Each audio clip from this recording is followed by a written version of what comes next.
Bonjour à tous et bienvenue à ce premier amphi de traitement du signal où on va parler principalement de concepts un peu généraux. Il n'y aura pas de maths dans ce premier amphi. Je vais vous présenter les grands domaines d'application et puis quelques exemples assez concrets et précis d'application du traitement du signal.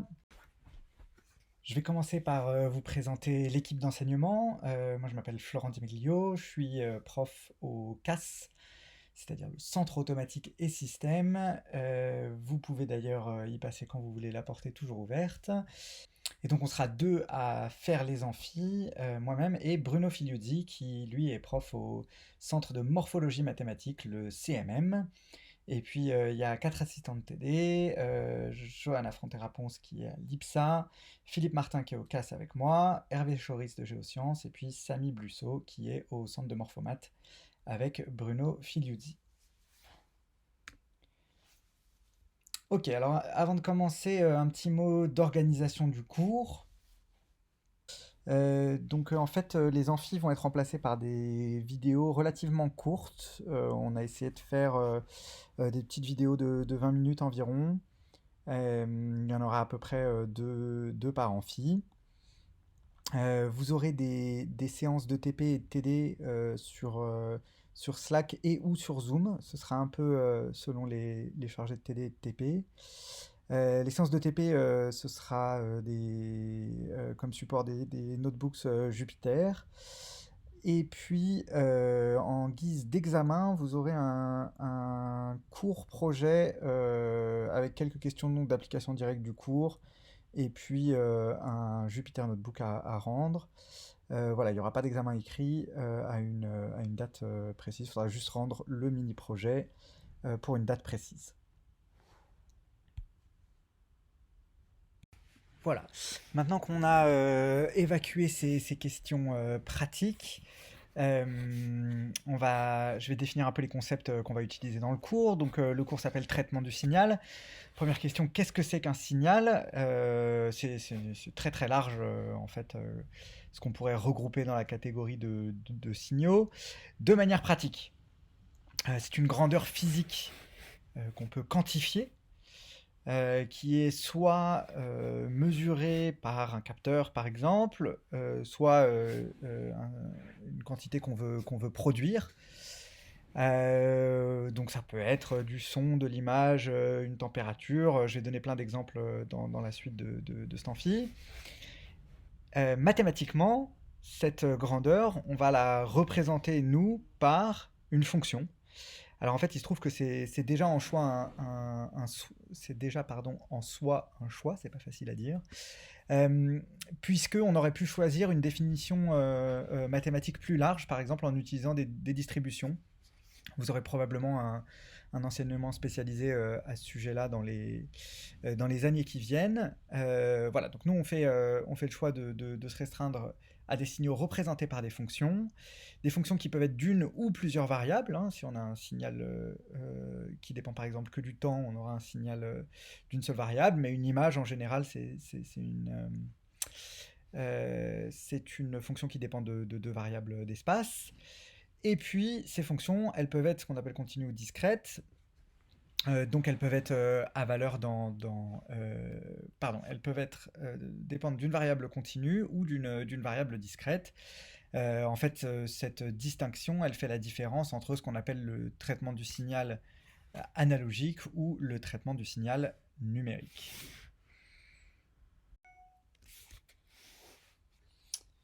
Alors, où est-ce que ça sert le traitement du signal? Il y a énormément de domaines d'application. Euh, Ça a commencé notamment par les télécommunications. Il y a 1 milliard d'opérations de traitement du signal à chaque fois que vous sortez votre téléphone portable. Vous avez évidemment juste la transmission de signaux par des ondes électromagnétiques entre votre device et la source qui l'a produite. Vous avez tout un tas d'opérations de compression, décompression, un tas d'opérations de chiffrage qui sont toutes des opérations dont on va parler. Et c'est évidemment encore un domaine d'application qui évolue en permanence, non seulement d'un point de vue software avec des algorithmes de compression, décompression, par exemple, qui évoluent toujours, mais aussi d'un point de vue hardware avec du matériel qui évolue énormément, notamment des antennes radio toujours plus puissantes pour avoir de plus en plus de bandes passantes et de débit. Un autre domaine qui a beaucoup évolué ces derniers temps, et notamment à cause ou grâce plutôt au machine learning, c'est le traitement d'images, avec notamment toutes les questions de compression là aussi qui ont permis en gros Internet, hein, mais aussi des applications très intéressantes en médecine avec des outils de diagnostic automatisés qui commencent à être en fait presque plus performants que les médecins sur certaines pathologies. Et puis un domaine où vous avez encore un peu de traitement du signal analogique, par exemple la photographie. Vous avez historiquement tout le traitement du signal audio, donc toute la hi-fi, qui pendant longtemps a été aussi analogique, qui maintenant est quasiment exclusivement digital, sauf que si vous prenez les recherches récentes sur les amplificateurs audio, en fait, c'est des nouvelles technologies hybrides de convertisseurs analogiques digital qui permettent d'avoir des performances sur les petites enceintes. Vous pouvez aller jeter un coup d'œil à ce que fait la compagnie De Vialet.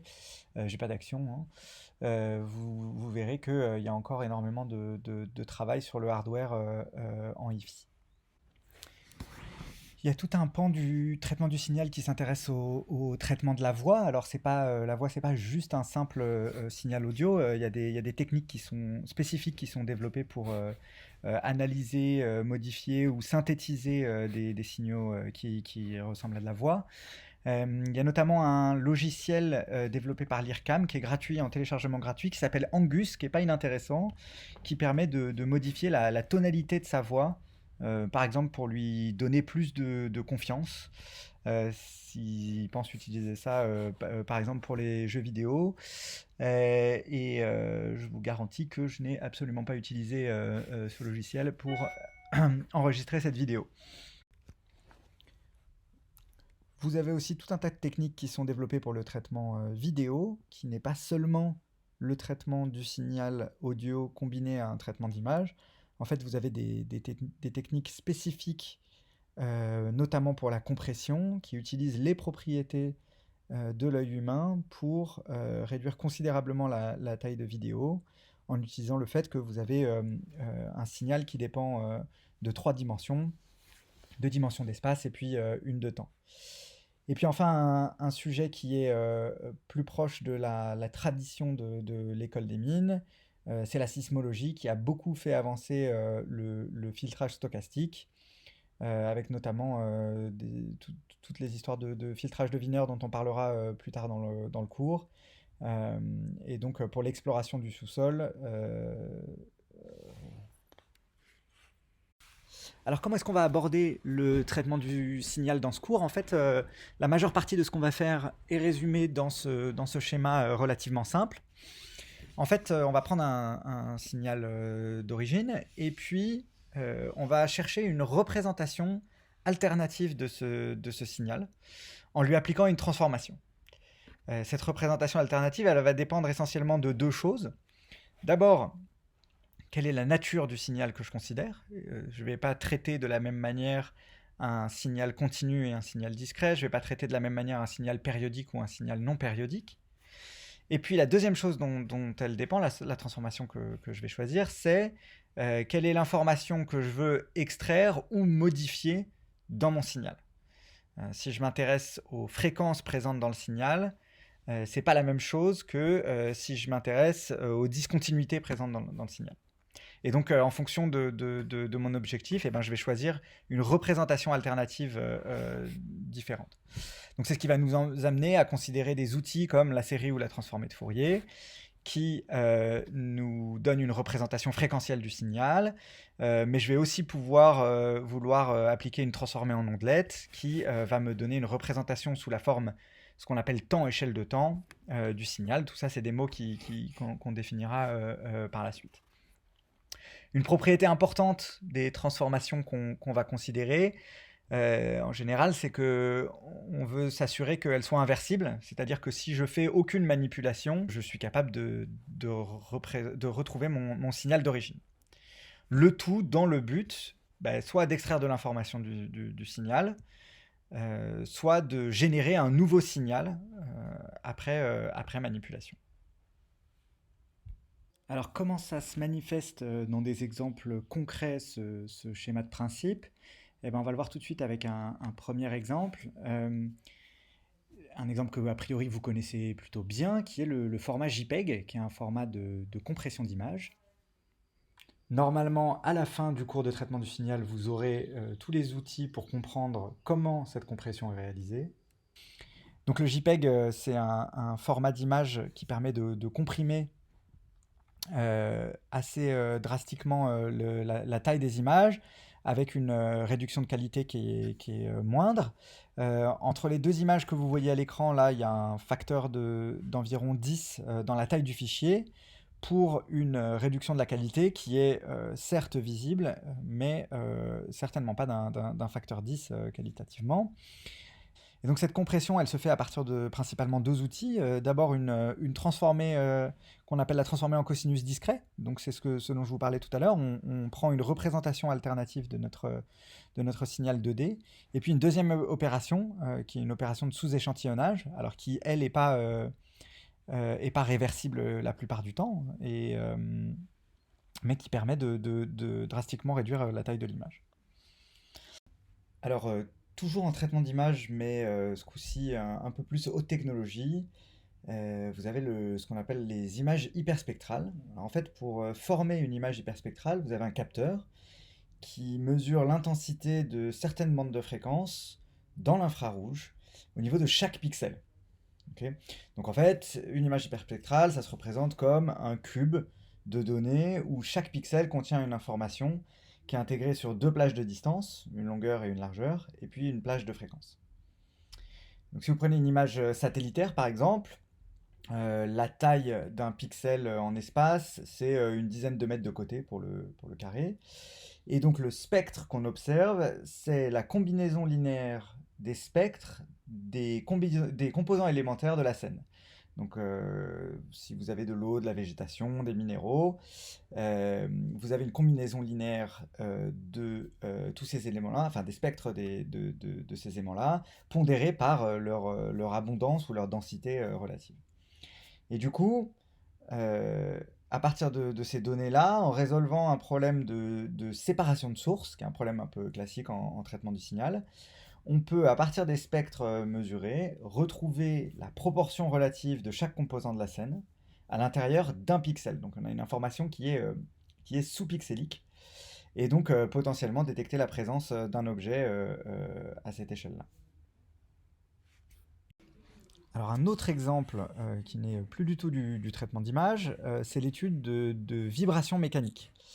L'exemple que je vous montre là, en fait, c'est l'étude d'un phénomène qui s'appelle le cliquetis, qui se produit dans les moteurs à essence. Donc, je ne sais pas si vous voyez comment ça fonctionne un moteur à essence. Normalement, vous en avez démonté un. Vous avez une chambre de combustion dans laquelle il y a un mélange d'air et de fuel. Et puis un piston qui comprime cette chambre. Et vous avez une bougie dans les moteurs à essence qui est censée allumer le mélange au moment où le piston est en position haute. Il se trouve que sous certaines conditions qu'on comprend mal, vous avez parfois une combustion prématurée du mélange alors que le piston est encore en train de remonter. Donc vous n'avez pas encore allumé votre bougie, le piston est encore en train de monter, et là tout d'un coup, l'explosion se produit dans la chambre de combustion. Alors ça c'est très mauvais parce qu'en fait vous avez l'explosion qui lutte contre le piston qui est en train de monter, Et donc, c'est un phénomène qui risque d'endommager le moteur. Et c'est un phénomène qui peut se produire, alors c'est un phénomène stochastique qui peut se produire plus ou moins fréquemment selon l'état de votre moteur. Alors comment on fait pour détecter ce phénomène en pratique? Eh ben, la méthode traditionnelle consiste simplement à ce qu'un technicien écoute le moteur et au bruit, il est capable de déterminer si le moteur présente du cliquetis ou pas. Alors évidemment, c'est un processus que on aimerait bien automatiser et simplifier. Et donc, une autre solution consiste à placer des capteurs sur le moteur et à essayer d'analyser l'information provenant des capteurs. Donc, on peut par exemple placer ce qu'on appelle un accéléromètre sur le moteur, un accéléromètre qui mesure des accélérations, donc qui va être à même de détecter des vibrations. Et on pense pouvoir un jour aussi mettre des capteurs de pression dans la chambre de combustion. Alors ça, évidemment, c'est un peu plus délicat et ça se fait que sur des bancs expérimentaux pour l'instant. Et donc, quand on analyse les données produites par ces capteurs, donc en l'occurrence un capteur de pression dans la chambre de combustion, donc là, ce que vous avez, c'est la distribution de l'énergie du signal en fonction de la fréquence dans diverses conditions opératoires. Et donc, ce que vous voyez, c'est que ces signaux-là présentent des pics d'énergie dans certaines bandes de fréquences. Et ça, on a bon espoir que ça permette de faire de la prévention et donc de détecter un peu en avance le cliquetis. Voilà, alors un autre problème de vibration mécanique, mais sur une chaîne industrielle complètement différente. Il y a quelques années, il y a une entreprise qui s'appelle Adler qui était venue voir l'école en nous demandant d'étudier un problème de vibration mécanique dans les molettes à découper le verre. Donc les molettes, c'est cette espèce de cylindre-là affûté qui permet de découper le verre en faisant rouler la molette en fait sur une plaque de verre. Et ces molettes, quand elles sont fabriquées, peuvent présenter des défauts. Et donc, ils avaient besoin d'un système de détection des défauts. Alors en fait, ils en avaient déjà un, mais ce système, c'était une dame qui, en faisant rouler les molettes sur un plan, à force d'expérience, savait détecter les molettes qui présentaient des défauts ou non. Le problème, c'est que la dame partait à la retraite et que donc, il fallait automatiser le processus. Et donc pour ça, une idée, c'était de placer un capteur, donc un accéléromètre encore une fois, sur la molette, et puis de faire rouler la molette à une vitesse constante sur un plan, et puis d'étudier le signal de l'accéléromètre. Et en fait, en regardant les signaux, on s'aperçoit, alors il y avait deux défauts possibles sur les signaux, sur les molettes. Soit elles présentaient une espèce de petite indentation, auquel cas on voyait apparaître ce genre de phénomène dans les signaux. Donc on a appelé ça le défaut de claque. Et puis un autre défaut que pouvaient avoir les molettes, c'était qu'elles soient pas tout à fait rondes. Les deux défauts étant évidemment néfastes pour la découpe du verre. Et donc quand les molettes n'étaient pas tout à fait rondes, on obtenait des signaux comme le signal rouge là qui est sur le slide.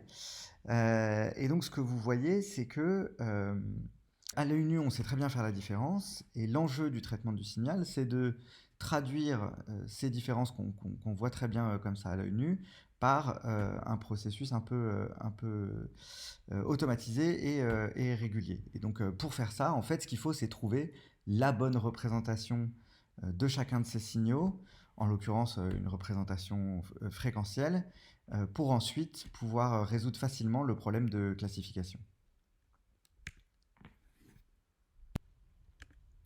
Voilà, un dernier exemple.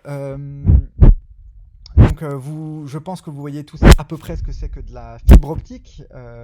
C'est un dispositif qui permet de transmettre de l'information quasiment sans perte sur de très longues distances. L'information est encodée dans un signal lumineux qui se propage dans une fibre. Une application que vous connaissez peut-être un peu moins, c'est que ces fibres optiques, en fait, on peut les transformer en capteurs. Non plus pour transmettre de l'information, mais pour détecter de l'information. Alors comment on fait ? En fait, en envoyant des pulses laser dans une fibre optique et en observant la façon dont ils sont réfléchis. En fait, il y a tout un tas de défauts naturellement présents dans la fibre qui réfléchissent la lumière. et qui la réfléchissent différemment selon les conditions autour de la fibre. Quand vous avez des conditions de température ou de pression qui varient, à ce moment-là, la lumière réfléchie par les défauts est modifiée. Et donc, en analysant le signal réfléchi par la fibre, en fait, vous pouvez transformer votre fibre en une espèce de capteur distribué des conditions de pression et de température qui l'entourent. Donc ça a des applications par exemple en analyse de santé des structures ou des bâtiments, ou en posant la fibre par exemple le long d'un pont, on peut mesurer les vibrations le long du pont et donc évaluer si le pont présente des failles ou des défauts.